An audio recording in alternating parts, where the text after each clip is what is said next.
Bonsoir mesdames et messieurs, vous informer fait partie de nos priorités. Bienvenue au sommaire.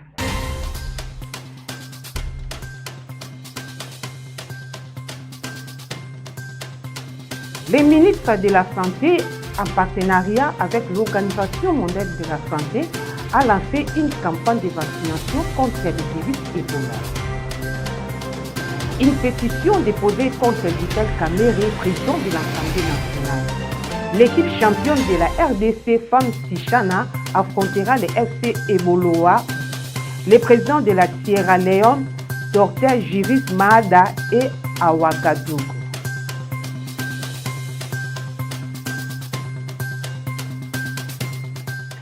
Encore une fois de plus, bonsoir.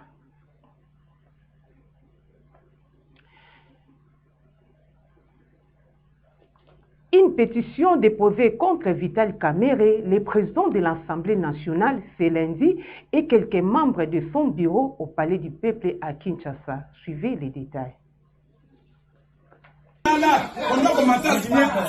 La pétition contre Vital Kamerhe, président de l'Assemblée nationale de la République démocratique du Congo, et quelques membres de son bureau a été déposée lundi 15 septembre à l'office du premier vice-président de cette institution au Palais du Peuple à Kinshasa.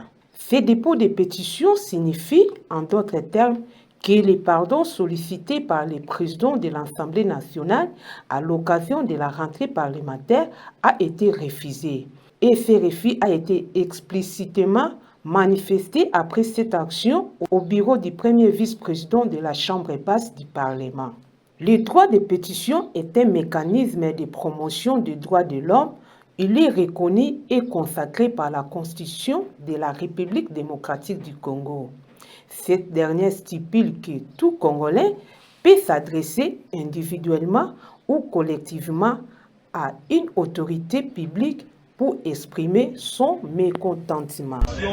Pour les destituer pour incompétence. Wow. Il a demandé pardon à l'occasion de son discours d'ouverture. Cela ne vous suffit pas? Monsieur Vital Kamerhe a lui-même reconnu les griefs. Il a lui-même passé aux aveux. Il a demandé pardon. Mais il doit savoir que nous qui s'excuse s'accuse, il doit savoir que nous ne pardonnons pas, nous continuons avec notre procédure législative, parce que nulle part dans le règlement, on dit qu'un président, quand il demande pardon, il faut le laisser partir. Non. Il y a après, nous allons saisir la justice. Vous avez vous-même constaté qu'il a fermé tous les bureaux et nous avons fait recours à la justice, au huissier judiciaire. Ebola à Boulampe, Sankourou ferme ses limites avec les Kasaï. Un papier de Ghislaine Bond. La résurgence du virus Ebola dans la région du Kasaï en République démocratique du Congo inquiète les autorités locales. Face à la menace, la province du Sankourou a décidé de fermer ses limites avec les Kasaï afin d'éviter que la maladie n'atteigne pas la population vivant dans la province d'origine de Patrice Emery Lumumba. En effet, dans le territoire du Kole, limitrophe de la zone de santé de Boulape, Mweka au Kasaï, l'administrateur du territoire François Aoka confirme la suspension des échanges entre les deux provinces. Le ministère de la Santé, en partenariat avec l'Organisation mondiale de la santé, a lancé une campagne de vaccination contre le virus Ebola dans la zone rurale de Boulampe, territoire de Mweka au Kasaï. L'objectif est de freiner la propagation du virus tout en renforçant la sensibilisation et l'engagement des communautés locales dans la lutte contre cette épidémie. Esther Mouzembe nous donne les commentaires. Dans le cadre de cette campagne, le gouvernement a mis à disposition un premier lot de 400 doses du vaccin contre Ebola prélevé sur le 2000 doses de la réserve nationale. Ces vaccins seront prioritairement administrés aux personnes ayant été en contact avec des cas confirmés ainsi qu'au personnel de la première ligne en attendant l'arrivée du second lot pour étendre la couverture vaccinale dans la zone affectée. Selon l'OMS, la RDC recevra prochainement 45 000 doses supplémentaires approuvées par les groupes internationaux de la coordination pour l'approvisionnement en vaccins contre Ebola. En complément de la vaccination, le traitement à base d'anticorps monoclonaux ont été acheminés vers les centres de traitement de Boulapé pour une prise en charge clinique des malades. Pour rappel, le ministère de la Santé a officiellement annoncé le 4 septembre la résurgence du virus Ebola dans la province du Kasaï. Le 13 septembre, 81 cas avaient été enregistrés. Les établissements pénitentiaires de la province du Haut-Katanga à Lubumbashi et celle de Boma à Kimpushi ne reçoivent plus de subventions de l'État. Cette coupure de financement compromet sérieusement leur fonctionnement, a alerté le ministre de la Justice Guillaume Ngefa au cours de sa tournée dans la région. Esther Mouzonde nous donne les commentaires. À la prison de Kassapa, construite en 1958 pour accueillir 800 détenus, la surpopulation a dépassé les 2500 prisonniers. Les conditions de détention y sont marquées par une promiscuité extrême, aggravée par l'incendie de plusieurs pavillons en 2020, jamais réhabilités depuis. Les agents pénitentiaires, quant à eux, dénoncent des conditions de travail précaires, retard ou absence de primes, manque d'équipement et absence de mécanisation. À la prison de Boma, prévue pour 50 personnes, plus de 400 y sont actuellement détenus. Environ 150 d'entre eux dorment à même les sols, faute d'espace et d'infrastructures adaptées. Face à cette situation, le ministre de la Justice, Guillaume Ngefa, a jugé ces conditions inacceptables et a promis des mesures pour désengorger les prisons et améliorer le quotidien des détenus et du personnel. Le directeur des établissements a aussi évoqué une crise financière aiguë due à l'absence totale de la subvention de l'État depuis janvier 2025. Cette situation complique sérieusement la gestion sécuritaire et sanitaire de prisons, notamment en ce qui concerne les soins des détenus malades nécessitant de transferts médicaux. Le ministre a assuré un suivi régulier de la situation et l'engagement du gouvernement à rechercher des solutions urgentes et durables. Un traitement inhumain infligé aux militaires qui se sont rendus au M23 lors de la prise de Goma et Bukavu, a dénoncé le porte-parole du secteur opérationnel Soukula D, Sud Kivu. Glody Ngouma nous en dit plus. Un traitement inhumain a été infligé aux militaires qui ont été capturés après la prise brutale de villes de Goma et Bukavu dans l'est de la République démocratique du Congo. Par l'AFC M23, appuyé par le Rwanda, a dénoncé mardi à Uvira le porte-parole du secteur opérationnel Soukula D, Sud Kivu. Les traitements inhumains ont été infligés aux militaires des forces armées de la République FARDC et aux Wazalendo qui se sont rendus après la prise brutale de la ville de Goma par l'M23 et l'armée rwandaise. Selon les témoignages recueillis, notamment celui du sergent Kabongo qui a réussi à s'évader au début du mois d'août, ces militaires traversent des conditions dégradantes au centre de Rumagabo. A dénoncé les porte-parole du secteur opérationnel Soukula D, Sud Kivu, le sous-lieutenant Rigen Mbouyika Longi. Il a ajouté que ces soldats, qui étaient auparavant en bonne santé, ont été soumis à la mutilation et aux tortures physiques et psychologiques et à des traitements humiliant les rendant méconnaissables. Selon les informations obtenues, plus de 2500 militaires FARDC, parmi eux de militaires PMF, auraient perdu la vie par privation de soins et de nourriture, dont la majorité était Lingala. Cette situation tragique constitue un crime grave et une violation manifeste des droits internationaux.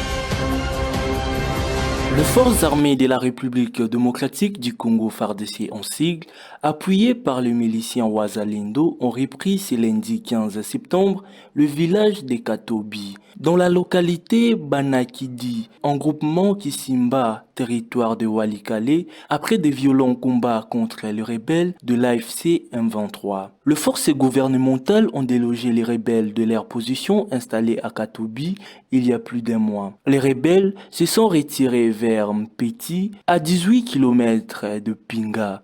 Ce mardi matin, la situation est redevenue calme dans la zone. Pour rappel, les rebelles de l'AFC M23 ont renforcé il y a environ 3 semaines leur présence à Katobi, une agglomération proche de Pinga. Certains analystes ont indiqué que c'était en prélude d'un assaut sur la site stratégique de Pinga que l'AFC M23 a renforcé ses positions dans cette partie du Nord Kivu.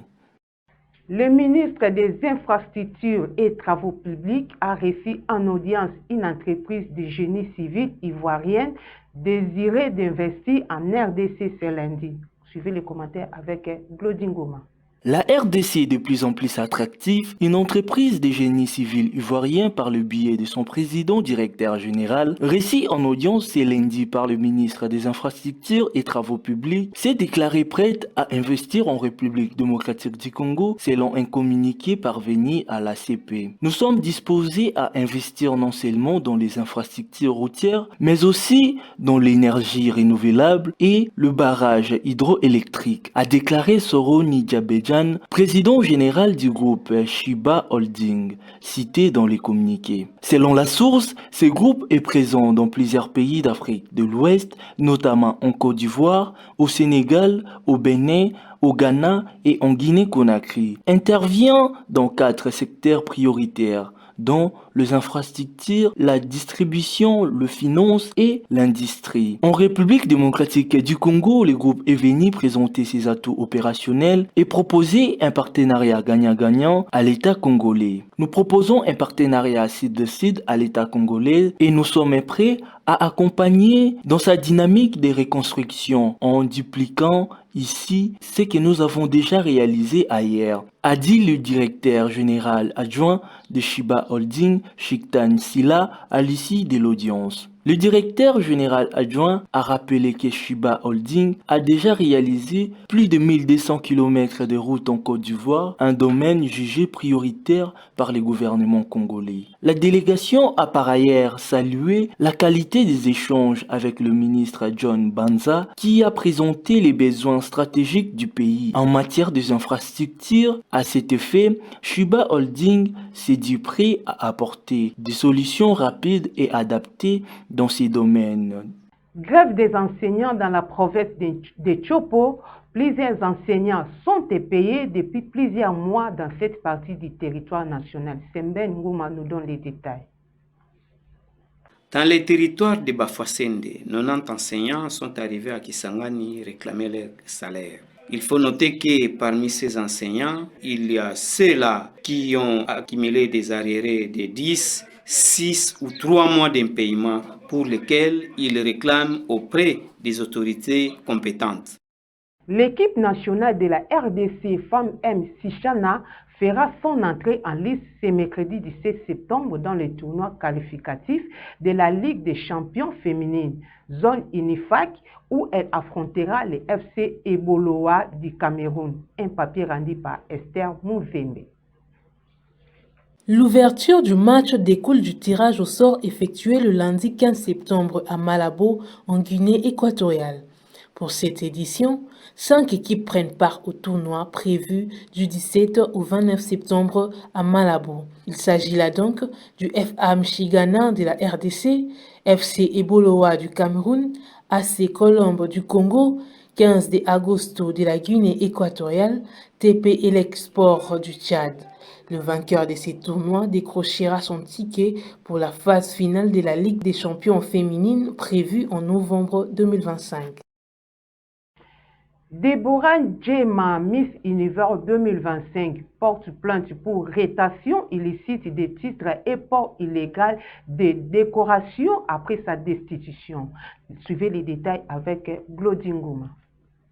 Le bras de fer entre la Miss Univers 2025, destituée Déborah Djema, et l'organisation prend des allures judiciaires. Après une impasse autour du contrat, l'organisation s'est vue obligée de retirer la couronne et la remettre à une autre, Dorcas Dienda, qui n'était pas dans la compétition pour représenter la RDC dans cette compétition internationale. Dans un document parvenu aux confrères d'actualité.cd, le conseil des avocats de Déborah Djema a adressé une plainte auprès du procureur général près la cour d'appel de Kinshasa-Gombe contre Anado Nadal Kabika, directrice générale Miss Univers RDC, et Dorcas Dienda Kassende, qui porte dorénavant la couronne de Miss Univers RDC 2025. Ne sachant pas à quel sens avouer et ne voulant pas se faire justice soi-même, Déborah Djema vient sous votre plume solliciter de votre autorité que ces dames, Anado et Dienda,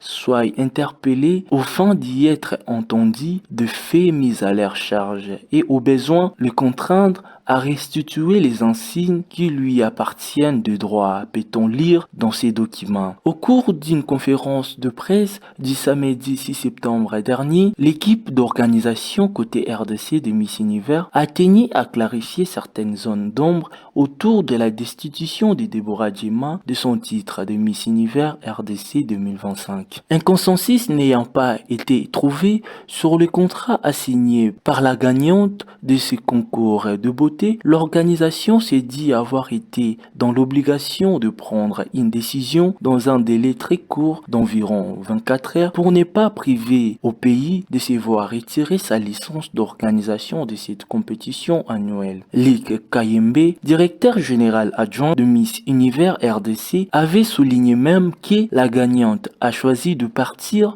alors que les discussions étaient en cours avec les avocats. La décision était prise pour se conformer aux critères internationaux pour que les Congo ne perdent pas sa licence. Je rappelle que ce n'est pas nous qui avons mis la Miss dehors. La dernière rencontre avec les avocats, nous sommes partis pour envoyer notre amendement afin qu'elle les signe, mais la Miss a quitté l'hôtel sans conformité avec nous, équipe d'organisation qui la prenons en charge et nous avons simplement acté, racontait-il. Pour les avocats de Déborah Djema, la décision de l'organisation constitue une infraction selon la loi congolaise.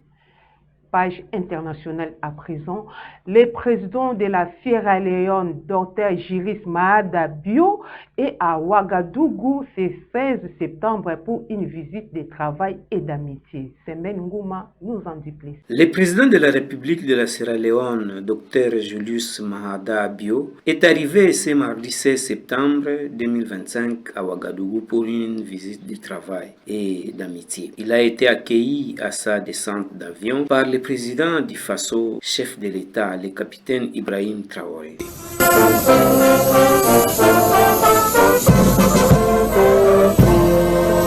Après les honneurs militaires, le cortège a mis le cap sur le palais présidentiel de Koulouba. Les deux présidents auront une séance de travail élargie à leur délégation, suivie d'un huis clos entre le président, le capitaine Ibrahim Traoré, et Dr Julius Maada Bio. Ils discuteront de plusieurs sujets importants pour les deux pays, comme le renforcement de la coopération bilatérale, la simplification des échanges et les questions régionales et internationales. C'est la deuxième visite du chef de l'État sierra-léonais au Burkina Faso depuis l'accession du capitaine Ibrahim Traoré à la magistrature suprême, ce qui traduit l'excellence des relations entre Ouagadougou et Freetown. Élection présidentielle au Cameroun, d'où vient l'argent du RDTC, les partis chers du président Paul Biya. Bibi Chimpeti nous donne les commentaires de cet élément. À 6 mois de la présidentielle, les candidats déclarés de l'opposition se lancent à la quête du financement pour leur campagne. Mais Paul Biya lui reste en dehors de cette course au million pour une simple raison. La RDPC, son parti, est une financière redoutable parce que celui-ci tire ses ressources des cotisations de ses adhérents. La scène se passe à Yaoundé fin avril lors d'un meeting aux Alires, la distribution du gamelle à des dizaines de militants du Rassemblement démocratique du peuple camerounais. Et enfin, au Tchad, les députés adoptent la révision de la Constitution qui modifie la durée du mandat présidentiel. Ghislaine Bondo nous donne les détails. Les députés tchadiens ont massivement adopté les rapports de la commission spéciale mise en place au sein de l'Assemblée pour réviser la Constitution de décembre 2023, c'est lundi 15 septembre. Mais les textes, qui étaient présentés comme une simple réforme technique, comporte des faits des changements fondamentaux puisqu'il modifie notamment fond en comble les mandats présidentiels. D'un mandat de 5 ans renouvelable une fois à un mandat de 7 ans renouvelable sans limitation. La principale proposition de la Commission change radicalement l'article 67 de la loi fondamentale adoptée il y a 20 mois pour sortir de la transition. Le texte a été validé sans difficulté par les partis au pouvoir et ses alliés. 171 députés sur 188 ont voté pour. Un seul, l'opposant Béral Mbaye Koubou, a voté contre. Les autres membres de l'opposition avaient décidé de ne pas se déplacer ou ont quitté la salle lorsqu'un élu du mouvement patriotique du Sali, en sigle MPS, a proposé d'aller plus loin. La présidence à vie en raison d'une émanation divine, du pouvoir et du coût des élections. C'en est donc fini pour aujourd'hui. Voici les rappels des titres.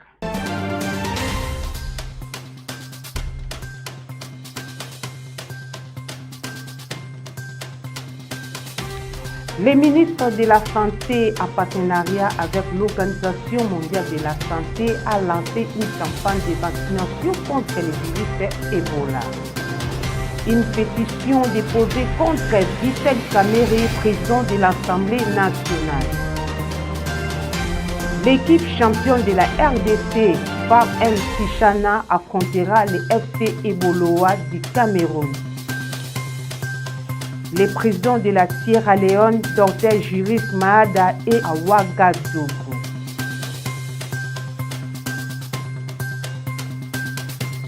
Merci pour votre confiance et fidélité sur EVI Télévision. Restez toujours branchés et bonne suite du programme.